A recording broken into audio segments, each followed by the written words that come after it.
Pas waktu itu ada 2 atau 3 orang konsumen sedang internetan sekitar jam setengah 11 kalau nggak salah. Bola api itu keliling-keliling di warnet, kelihatan sekali di kaca. Nah, tapi saya diem aja karena emang ada konsumen warnet di situ kan. Sekitar habis itu selang berapa menit itu bola api itu hantam jendela warnet, bler gitu kan. Terus nggak lama kemudian datang lagi 3 kali, gitu kan. Yang di warnet langsung kabur semua, keluar semua. Udah apa mas? Udah, mas. Assalamualaikum warahmatullahi wabarakatuh, pemirsa Pojok Misteri dimanapun Anda berada.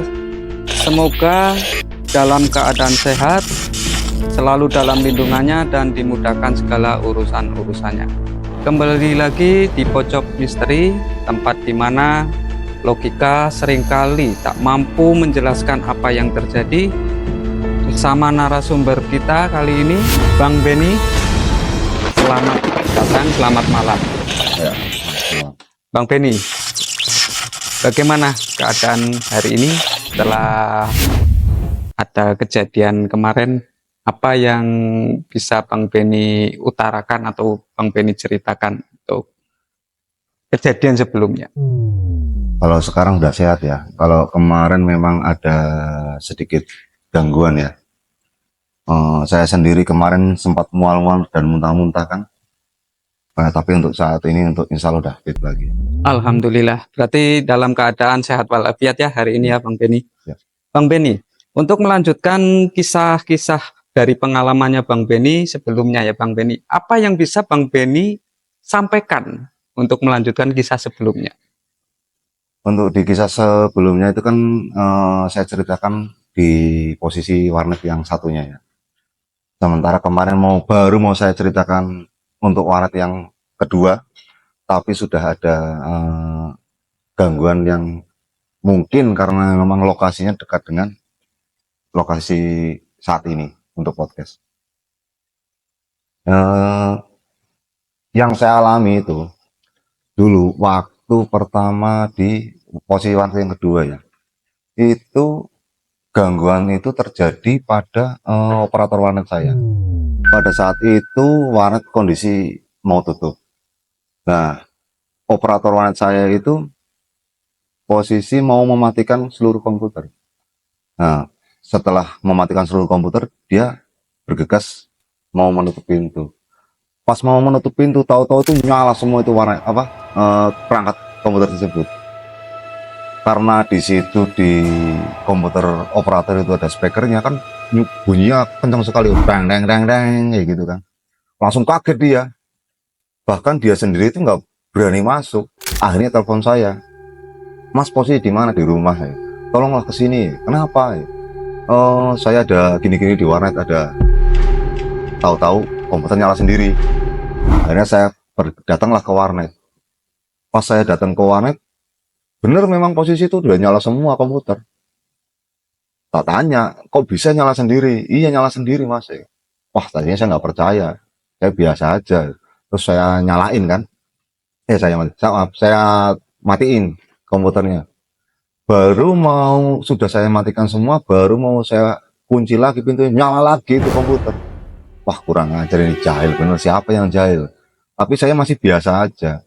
Saya matiin lagi.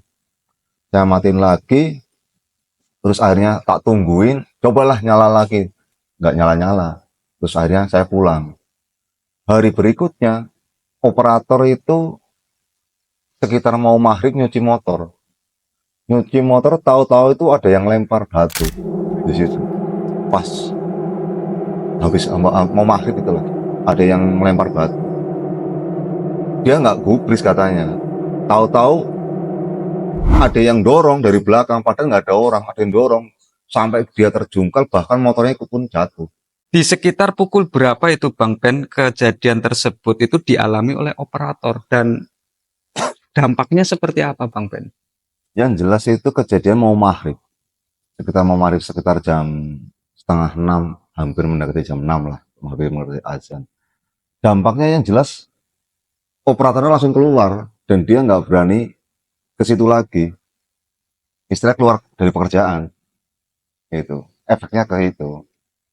Tapi ya sudahlah, akhirnya kan ganti operator lagi kan, kita udah dapat operator lagi, kejadian pun sama, hampir istilahnya bahkan intensitas untuk gangguan-gangguan itu lebih sering, terutama kayak macam nggak ada orang ini ya, tahu-tahu ada suara keyboard tuh ngetik sendiri, kata padahal nggak ada orang. Itu sering-seringnya kejadian itu habis maghrib, selepas maghrib. Itu sering banget kayak gitu, padahal nggak ada orang sama sekali. Gitu. Terus pada puncaknya itu saya sendiri waktu itu. Saya waktu itu eh, ada pengerjaan unit beberapa unit komputer instalasi itu. Saya hmm, setting dari jam 9 malam sampai jam setengah 3 hampir lah. Pas waktu saya instalasi komputer, tahu-tahu itu gangguannya itu ada yang ngetok pintu. Nah, saya buka kan, ada yang ngetok pintu, tok tok tok, saya buka. Itu sebelah garasi itu. Saya buka nggak ada orang. Oh ya sudahlah, saya kembali kerja lagi. Baru berapa menit ada yang ngetok lagi. Wih, kok ada yang ngetok lagi? Nggak ada orang lagi.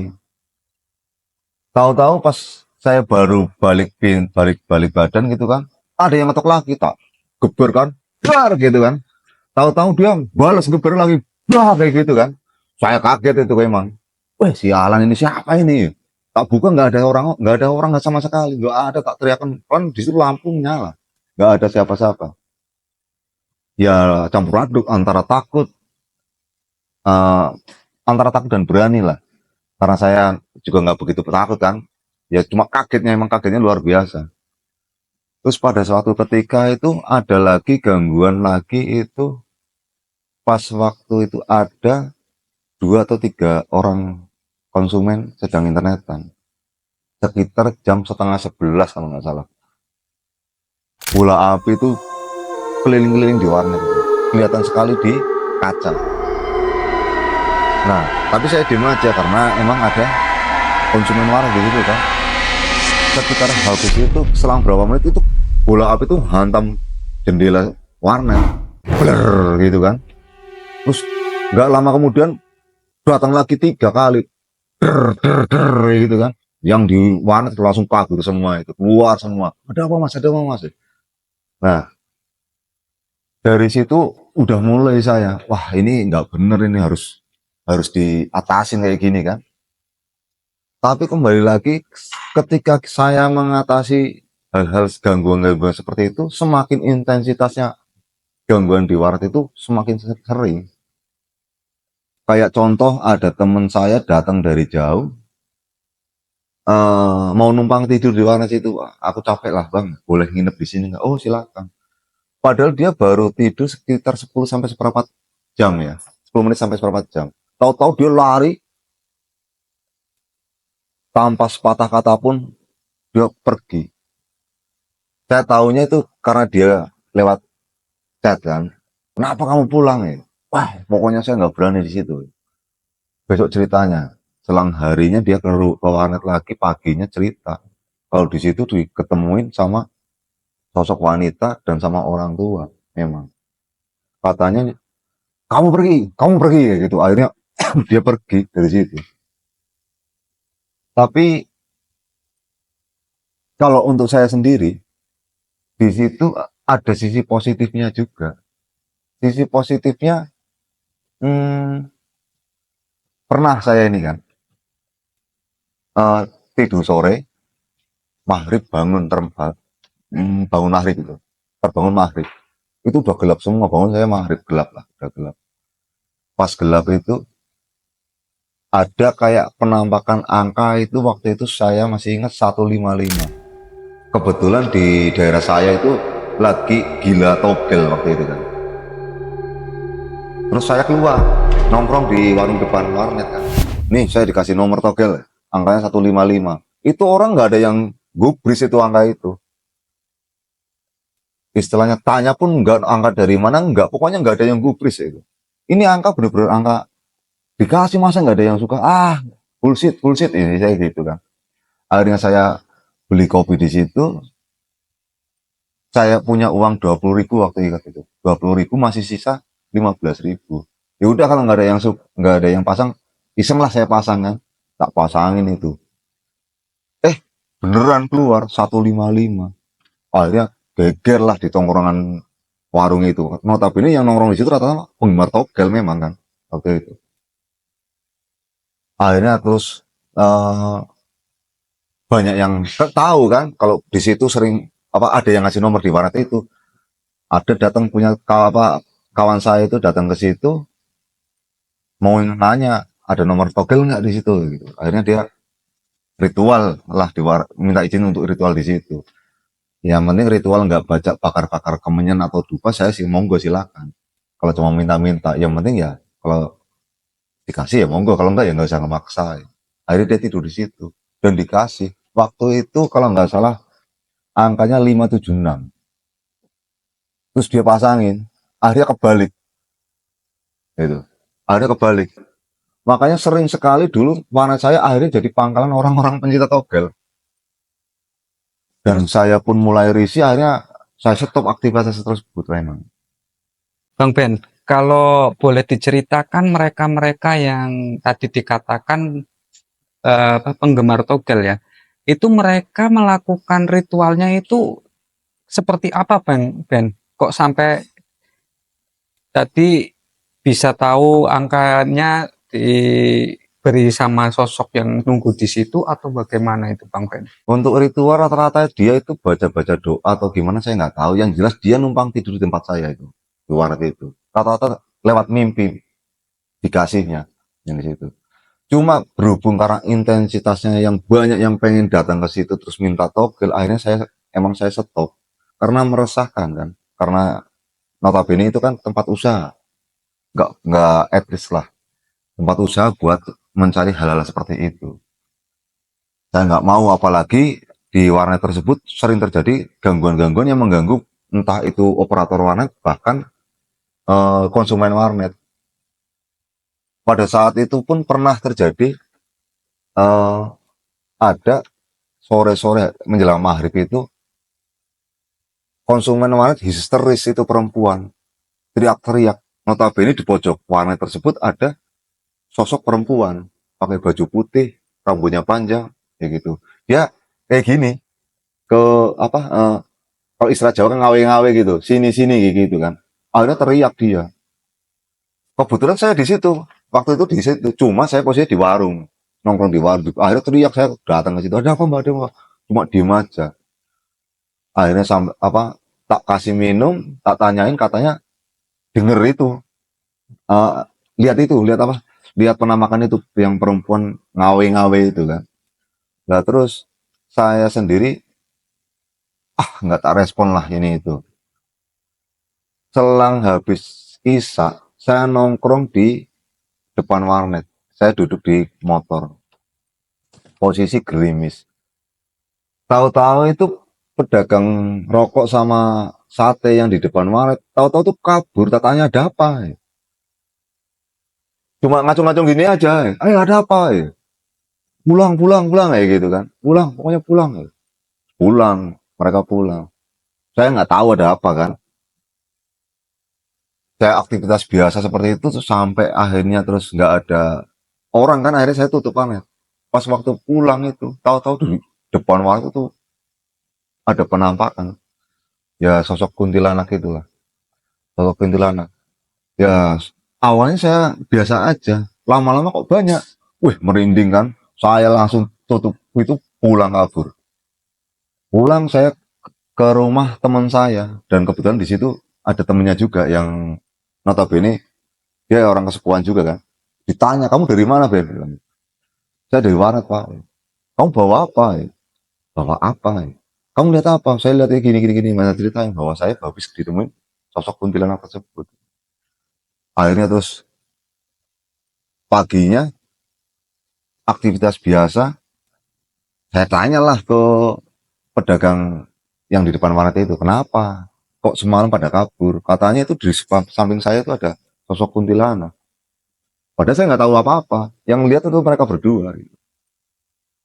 Dan akhirnya saya cerita setelah itu kejadian saya yang lihat, tapi bukan di sebelah saya, tapi di dekat warungnya itu orang.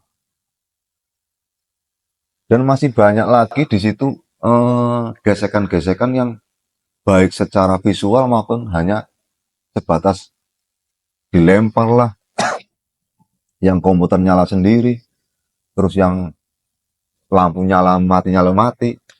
Bang Ben, ini mungkin agak sensitif ya. Biasanya kan tempat-tempat yang wingit seperti itu sering terjadi, dalam tanda kutip, di lokasi sekitar situ sering terjadi adanya benturan atau kecelakaan, buat Bang Ben. Apakah di lokasi tersebut sering adanya kecelakaan, Bang Ben? Kalau kecelakaan sering, kebetulan itu warnet itu di pojok perempatan. Lah, perempatan itu saya sendiri ya. Saya sendiri itu sering lihat kalau pas malam Jumat kan banyak yang apa ya? Sesaji-sesaji gitu kan. Bahkan dalam sesaji tersebut ada uang, saya pernah nemu sekitar 50.000. Itu sering banget. Sesaji-saji dan ada uangnya 50.000.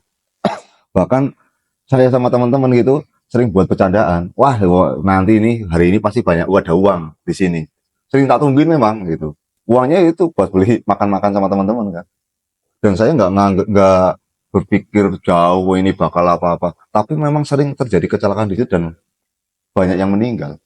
Di lokasi dekat warnet tersebut sering terjadi kecelakaan dan banyak Betul, yang meninggal. banyak yang meninggal.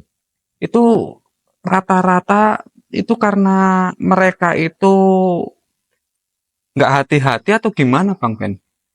Kalau menurut orang yang lihat itu jalannya kayak nggak ada perempatan, tapi itu jalan satu. Jadi nggak lihat kalau itu perempatan. Seolah-olah itu lihatnya ya hanya jalan satu itu lurus. Makanya orang di situ rata-rata padahal perempatan besar, tapi rata-rata orang yang dari timur ke barat atau barat ke timur rata-rata kencang-kencang memang lari-larinya. Terutama yang di situ kecelakaan itu anak-anak sekolah, anak STM, anak SMA, rata-rata seperti itu. Yang jelas di situ banyak sesaji di saat malam Jumat Kliwon itu. Kalau saya amati ya, apalagi malam Suro itu adalah sebagian yang etnis tertentu buang-buang sesaji di situ. Kebetulan di perempatan itu ada sungai kecil kan, itu buang sesaji di situ. Dan bahkan sering kayak teman-teman saya menunggu ketika etnis tersebut melaksanakan ritual di situ. Karena ya gitu, sering ngasih uang, lempar uang gitu. Dan uang nominalnya bukan sedikit, bukan 1.000 2.000, tapi 50.000-an. Kadang ada yang yang kena tiga dapat tiga, ada yang dapat 4 lembar kan. Istilahnya lebih dari 100.000 lah nominalnya. Tapi ya kalau yang nggak percaya biasa-biasa aja. Tapi kalau yang percaya pasti takut kan. Tapi alhamdulillah kayak teman saya dan saya sampai saat ini ya biasa-biasa aja, nggak ada istilahnya terjadi hal-hal yang negatif karena ngambil uang tersebut ya. Kan kadang ada yang takut kan ketika ngambil uang-uang sesaji gitu kok, takut apes atau buat tumbal dan lain-lain. Tapi nyatanya saya dan teman-teman masih sehat sampai sekarang gitu. Oke, Bang Ben. Kalau saya ingin bertanya nih, bagaimana kalau suasana malam di lokasi tersebut, Bang Ben? Setelah warnet itu tutup, jalanan di situ apakah tampak horor, menyeramkan, atau ada kejadian-kejadian yang menampakkan atau mewujudkan sosok-sosok tertentu, Bang Ben? Yang jelas kalau setelah warnet tutup itu kan, kalau warnet saya kan sebenarnya hampir 24 jam tadinya. Cuma rutinitasnya jam 12, walaupun ada yang internetan biasanya kita tutup. Kalau nggak ada ya kita tutup jam 12 sudah nggak closing. Cenderung ke sepi karena kita di pedesaan kan, bukan kota lah. Ya istilahnya kota kecamatan kan sepi jam segitu. Istilah aktivitas orang kan antara jam 12 apa jam 11 siang malam udah sepi kan rutinitasnya. Ya tergolong sepi dan di situ memang lokasi itu memang terkenal dengan keangkerannya. Ya wilayah situ memang daerah situ hampir satu blok lah di situ memang terkenal horor. Makanya pun kayak macam yang nggak kuat, bahkan ketika saya selesai kontrak di situ dan saya tutup warnet, yang penghuni berikutnya pun lebih gila, ya menurut ceritanya ya, lebih gila intensitas gangguan-gangguannya. Kayak sekarang kan untuk warung makan ya. Ya ada cerita-cerita seperti itu juga. Yang jelas kalau saya yang sering terjadi menunjukkan itu di dekat kamar mandi sih, kalau menurut saya. Yang jelas-jelas menunjukkan visualisasinya itu di situ. Bisa digambarkan sosok tersebut dari pengamatannya Bang Ben yang di kamar mandi itu seperti apa Bang Ben? Kalau sosoknya itu perempuan sama kakek-kakek, tapi kalau yang kakek-kakek itu pernah saya tembung ya, istilah Jawa kita tembung. Itu dalam mimpi saya itu, dia ngomong, kalau perempuan itu cucunya, emang dia itu sering iseng, gitu loh.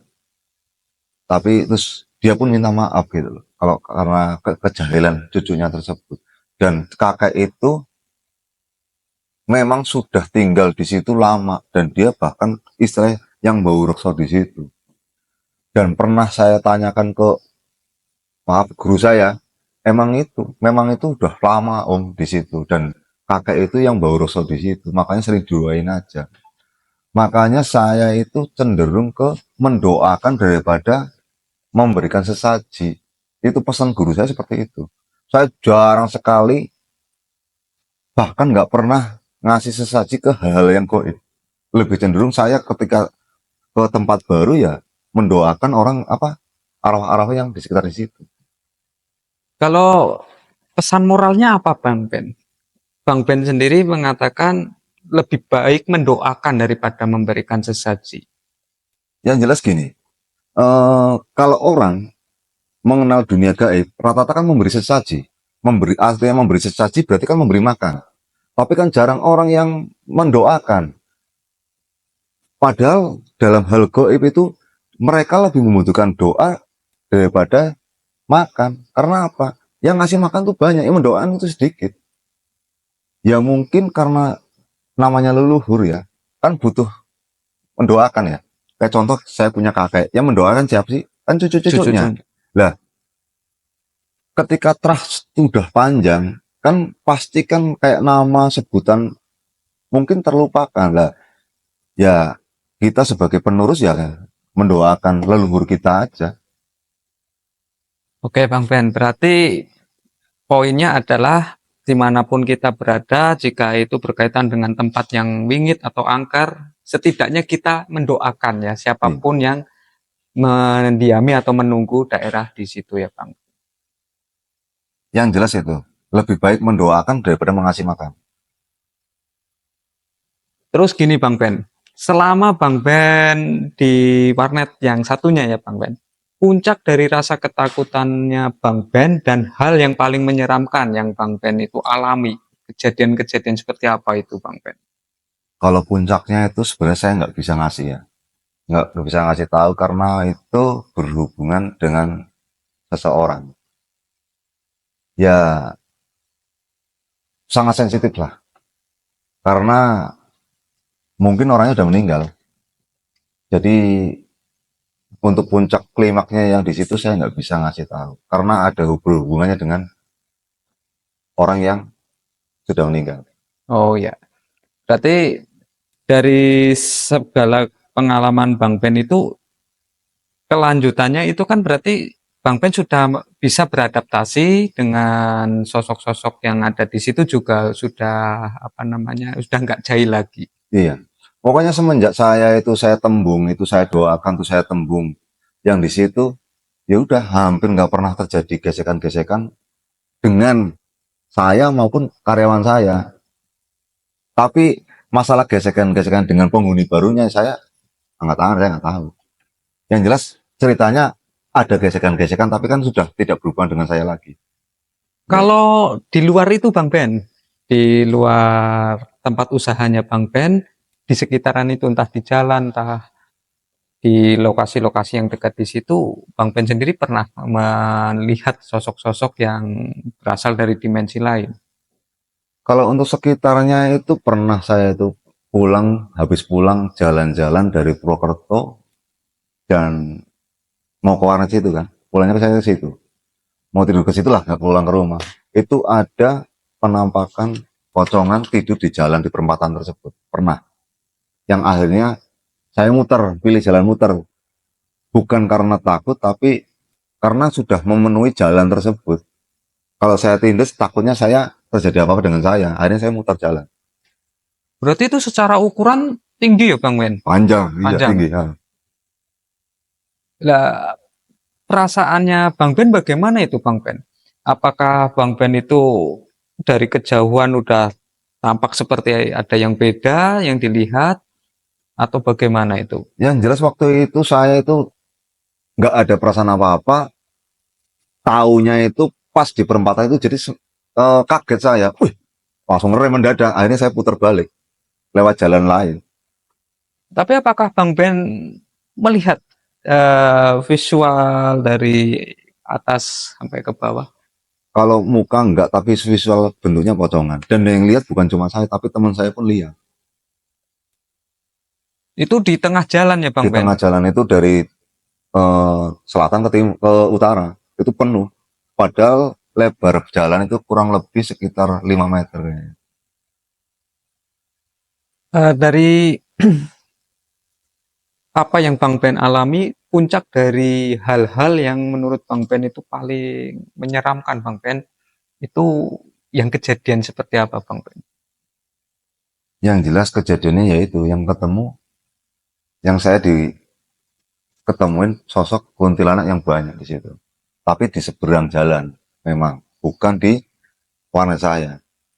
Jadi di belakang warung itu, warung depan warnet itu puncaknya itu. Dan ada satu lagi yang saya sebutkan tadi itu sensitif, jadi nggak bisa saya sebutkan, saya utarakan karena menyangkut orang yang sudah meninggal. Makanya saya nggak bisa, untuk maaf ya, saya nggak bisa menyebutkan lah itu karena ya nama baik kan. Iya, nama baik sama etika juga mungkin. Iya. Pemirsa, demikianlah perbincangan kita kali ini dengan narasumber kita, Bang Benny. Nantikan kisah dalam misteri di episode selanjutnya. Yang takut dilarang ikut, yang ikut tidak boleh takut. Terima kasih Bang Ben atas waktunya berkenan hadir di tempat Pojok Misteri.